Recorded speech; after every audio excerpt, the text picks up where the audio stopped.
is Sudipto Haldar and welcome to this lesson. Today we will do urban system model যার মধ্যে আমরা আলোচনা করব law of primacy, rank size rule, এই সমস্ত বিষয়গুলোর মধ্যে আমরা আলোচনা করব।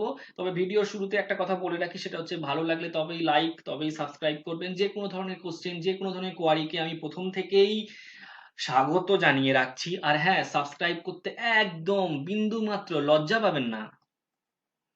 আচ্ছা, র্যাঙ্ক সাইজ রুলটা তো আমরা সবাই জানি যে এটা জিফ দিয়েছে, কিন্তু র্যাঙ্ক সাইজ রুলটা বলার আগে একটা কথা বলে রাখি। ধরেই নেওয়া হয় যে সেটেলমেন্ট গুলো কখনোই হ্যাপাজার্ড বা র্যান্ডাম ম্যানারে গড়ে ওঠে না।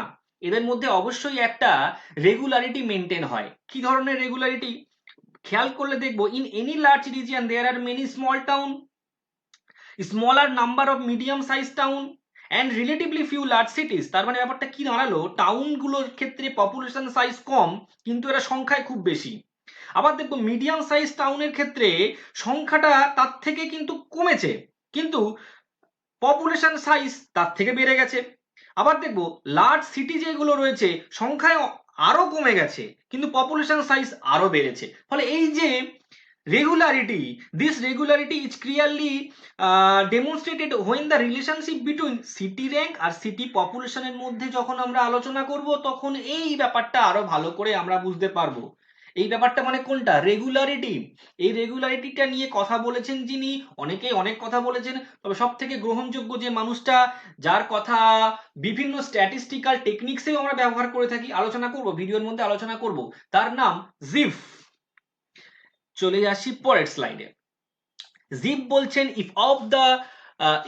if all the settlement of a country are ranked according to population size, the sizes of the settlement will be inversely proportional to their rank. আমি এখানে গুরুত্ব দেবো এই ইনভার্সলি শব্দটার মধ্যে। এই ইনভার্সলি শব্দটা আমরা খেয়াল করব। কেন এই ইনভার্সলি শব্দটার মধ্যে এমন কি বলা আছে? অনেক কিছুই বলে দেওয়া রয়েছে, পুরো সংজ্ঞাটাই এখানে বলে দেওয়া রয়েছে। যদি কারোর কোনো সিটির র্যাঙ্ক যত বাড়বে তার পপুলেশন সাইজ কমবে, যার র্যাঙ্ক যত কমবে তার পপুলেশন সাইজ তত পরিমাণে বাড়বে। এই জন্যই ইনভার্সলি শব্দটা বলা হয়েছে। এবং এই ইনভার্সলি শব্দটার মধ্যে দিয়ে উনি কিভাবে ব্যাপারটাকে এক্সামিন করেছেন, বুঝিয়েছেন কি করে, সেটা আরো ভালো করে আমরা বুঝবো এবার। আরবান সিস্টেমের মধ্যে আজকে আমাদের আসল টপিক র্যাঙ্ক সাইজ রুল। তো র্যাঙ্ক সাইজ রুল নিয়ে জিফের তত্ত্বটা 1941-এ প্রকাশ পেয়েছে। তার বিখ্যাত বইয়ের নাম human behaviour and principle of least effort. আমরা সকলেই কম বেশি জানি। এবার যেটা বলা সেটা হচ্ছে, ওনার একটা বিখ্যাত ফর্মুলা রয়েছে, ফর্মুলাটা হচ্ছে এটা। উনি বলছেন, if all the urban settlement in an area are ranked in descending order, তাহলে সেক্ষেত্রে আমরা দেখি যে র্যাঙ্ক 2-তে যে আছে তাকে, তার র্যাঙ্ক দিয়ে যদি আমরা র্যাঙ্ক 1-এর পপুলেশনকে যদি ডিভাইড করি, তাহলে র্যাঙ্ক 2 এর পপুলেশনকে পাবো।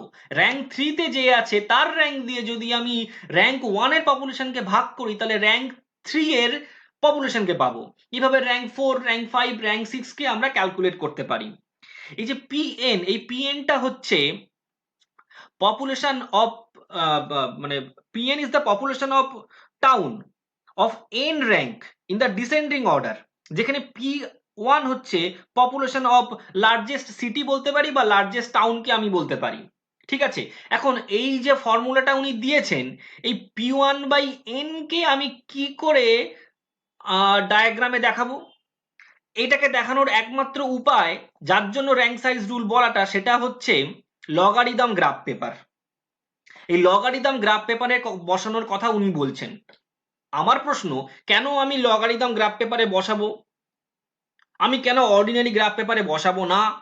তার জন্য, ব্যাপারটা আলোচনা করার জন্য, এই দুটো জিনিসে আমাদের একটু ভালো করে মনোযোগ দিতে হবে।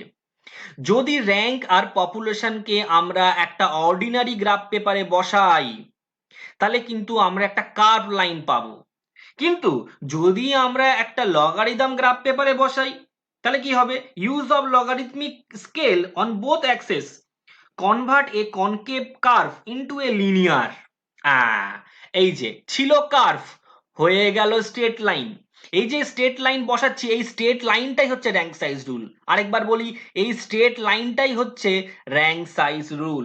এইটাকে বিভিন্ন বইতে বিভিন্ন জায়গায় আলোচনা করা হয়েছে লগ লিনিয়ার প্যাটার্ন, সেও ঠিক। কেউ বলছে স্ট্রেট লাইন, সেও ঠিক। এবং এই স্ট্রেট লাইনটা একটা 45 ডিগ্রি অ্যাঙ্গেলে হবে, ডাউনওয়ার্ড স্লোপ নিয়ে হবে, ঠিক আছে।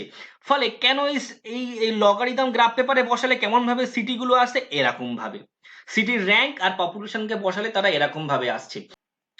পরের স্লাইড দেখব, এখানে বলা হচ্ছে deviations from the rank size rule. উনি বলেছেন হওয়া দরকার ডাউনওয়ার্ড স্লোপ লগারিদম স্কেলে 45 ডিগ্রি অ্যাঙ্গেলে, কিন্তু বাস্তবে কোনোদিন সেটা ঘটে না। বাস্তবে কেমন ঘটে, এমন ঘটে, এই যে 1 2 3 4। এক নম্বরটাকে বলছে বাইনারি, দুইটা তো আমরা সকলেই জানি র্যাঙ্ক সাইজ রুল, তিনটা আমরা জানি স্টেপড অর্ডার, চারটা হলো প্রাইমারি ডেভিয়েশন। বলছে এই যে 2 নম্বরটা বলছে র্যাঙ্ক সাইজ রুল, এই র্যাঙ্ক সাইজ রুলটা হতে চায়, যেটা আগের স্লাইডে আমি এক্ষুনি দেখালাম, এই দুইটাই হচ্ছে র্যাঙ্ক সাইজ রুল, মানে লিনিয়ার। কিন্তু বাস্তবে অ্যাকচুয়ালি সিটি পপুলেশন আর সিটি র্যাঙ্কে যদি আমি বসাই, সেটা কখনোই এরকম ভাবে আসে না। সেটা আসে এরকম ভাবে, অথবা এরকম ভাবে, অথবা এরকম জিগজ্যাগ ওয়েতে চলে আসে। এরকম 3 ধরনের ডেভিয়েশন উনি আলোচনা করেছেন। একের যেটাকে আলোচনা করেছেন, উনি বলছেন এক্ষেত্রে সাধারণত দেখতে পাওয়া যায় কোনো প্রাইমেট সিটি গড়ে ওঠে না, লার্জেস্ট সিটি আর সেকেন্ড লার্জেস্ট সিটির পপুলেশন প্রায় সমান সমান হয়ে যায়, সবাই কম্পিটিশন করে এগিয়ে আসতে চায়।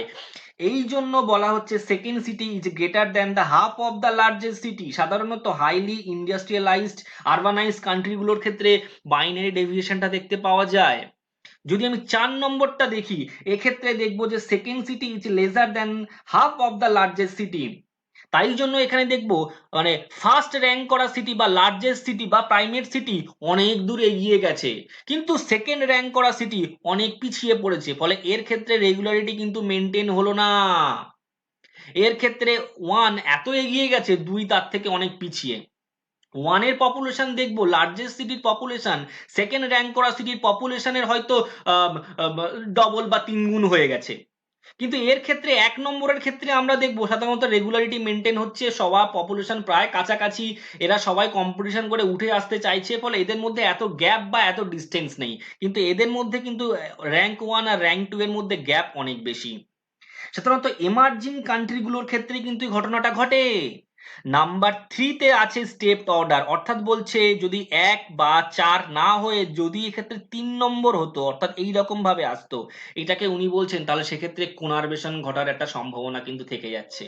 আর 2 নম্বরটা তো আমি এক্ষুনি বলেছি, 2 নম্বরের ক্ষেত্রে আমরা জানি যে র্যাঙ্ক সাইজ রুল হবে। তাহলে 3 এর ক্ষেত্রে পপুলেশনটা জিগজ্যাগ ওয়েতে আসবে, এই যে স্টেপড অর্ডারে হবে, কোনারভেশন ঘটার সম্ভাবনা প্রবল। আচ্ছা, পরেরটা আলোচনা করব ফোর্সেস, কি ধরনের ফোর্স কাজ করছে। এই যে দুটো ফোর্স, ডাইভার্সিফিকেশন আর ইউনিফিকেশন। অ্যাকচুয়ালি জিপ বলেছেন তার লেখা বইটাতে যে size and number of settlement in any nation are governed by two set of forces, একটা ডাইভার্সিফিকেশন একটা ইউনিফিকেশন, যেটা the balance between the two forces result in the regularity of settlement, size and number. এখন প্রশ্ন, diversification কাকে বলে, unification কাকে বলে, সেটা নিয়ে আমরা আলোচনা করব। প্রাইমারি অ্যাক্টিভিটি কোনগুলো, primary activity mining, fishing, forestry, ওইগুলোর ক্ষেত্রে ডিসপার্সড সেটেলমেন্ট গড়ে ওঠে, সেটেলমেন্টের সাইজ হবে স্মল, আর সেগুলো সবই কিন্তু প্রাইমারি অ্যাক্টিভিটির ক্ষেত্রে দেখব রেগুলার ইন্টারভেলে গড়ে উঠছে। পরেরটা আমরা দেখব সেকেন্ডারি অ্যাক্টিভিটি। সেকেন্ডারি অ্যাক্টিভিটির ক্ষেত্রে আমরা দেখব যে এক্ষেত্রে greater distance from the source of র মেটেরিয়াল, এবং এক্ষেত্রে সাইজটা মানে সেটেলমেন্টের সাইজটা লার্জ হবে। ফোর্সেস অফ ইউনিফিকেশন কাকে বলছে, সাধারণত এক্ষেত্রে জোর the focus is on tertiary activity. আসল গল্পটা হচ্ছে নিয়ারনেস টু দ্য মার্কেট। কোনগুলো, education, health, administration, all consumer oriented যে সমস্ত অ্যাক্টিভিটি আছে, সেগুলো সবই কিন্তু এদের টেন্ডেন্সিটাই থাকবে নিয়ারনেস টু দ্য মার্কেট। এই দুটো ফোর্স অত্যন্ত গুরুত্বপূর্ণ রেগুলারিটি অফ সেটেলমেন্টের ক্ষেত্রে, যেটা জিপ বলেছেন।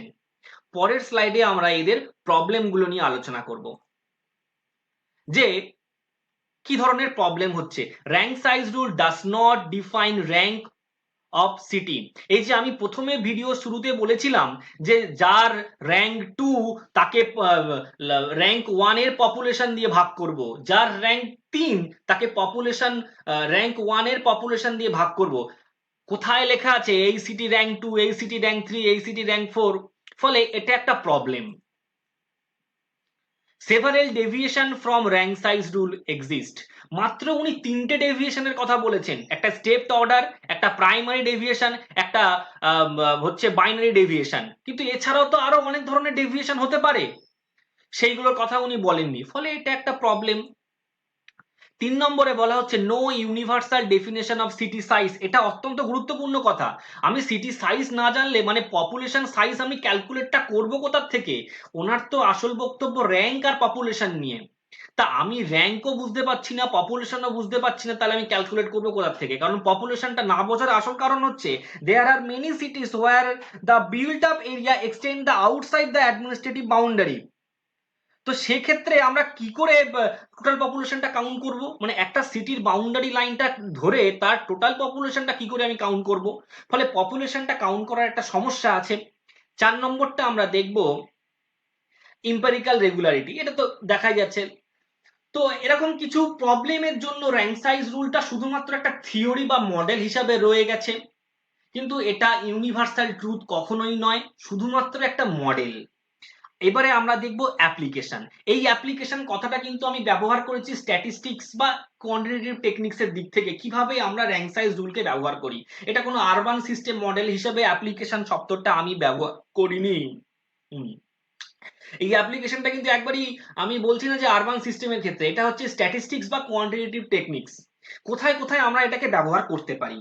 এর জন্য প্রথমেই আমরা যেটাকে আলোচনা করব সেটা হচ্ছে র্যাঙ্ক ভার্সেস ফ্রিকোয়েন্সি রুল। 1948 সালে জিফ, আমি কি বলেছি 1941 র্যাঙ্ক সাইজ রুল করেছি, এই যে জিপ যেটা এক্ষুনি দেখালাম আমি, সিটি পপুলেশন আর সিটি র্যাঙ্ক অনুযায়ী। 1948 সালে উনি যে ঘটনাটা ঘটিয়েছেন সেটা হচ্ছে উনি খেয়াল করলেন কিছু কিছু word, small number of words in a language are used all the time while the vast majority are used very rarely। বড় বড় কিছু শব্দ রয়েছে যেগুলো আমরা খুব কম ব্যবহার করি, উনি সেই সমস্ত বেশি উচ্চারণ করা শব্দ আর কম উচ্চারণ করা শব্দ এই দুটোকে উনি বসিয়েছেন, যার নাম র্যাঙ্ক ভার্সেস ফ্রিকোয়েন্সি রুল। যেটাকে উনি ওয়ার্ড গুলোর সাপেক্ষে বসিয়েছেন, বেশি উচ্চারণ করা ওয়ার্ড আর কম উচ্চারণ করা ওয়ার্ড এইগুলোকে র্যাঙ্ক অনুযায়ী বসিয়েছেন, এদের মধ্যে ফ্রিকোয়েন্সিকে উনি কাউন্ট করেছেন। এটা জিপ করেছিলেন 1948-এ। এটা কিন্তু সিটি পপুলেশনের ভিত্তিতে নয়। তাহলে বোঝা যাচ্ছে কত রকমের অ্যাপ্লিকেশন হতে পারে। নাম্বার 2, এটা জিপ করেননি, এটা হচ্ছে রেগুলারিটি ইন বিজনেস। এটার ক্ষেত্রে কিন্তু আমরা র্যাঙ্ক সাইজ রুলকে ব্যবহার করতে পারি। 3 নম্বর দেখি রেগুলারিটি ইন পার্টিকেল সাইজেস। এটার ক্ষেত্রে আমরা র্যাঙ্ক সাইজ রুলকে ব্যবহার করতে পারি। অর্থাৎ এই রকমের টেকনিক বা টুল হিসাবে আমরা এটাকে ব্যবহার করতে পারি স্ট্যাটিস্টিক্স বা কোয়ান্টিটেটিভ ম্যাপিং এর ক্ষেত্রে। ওকে, নেক্সট আলোচনা করব আমরা ল অফ প্রাইমাসি, যেটা জেফারসন দিয়ে গেছেন, সেটা নিয়ে আমরা আলোচনা করব।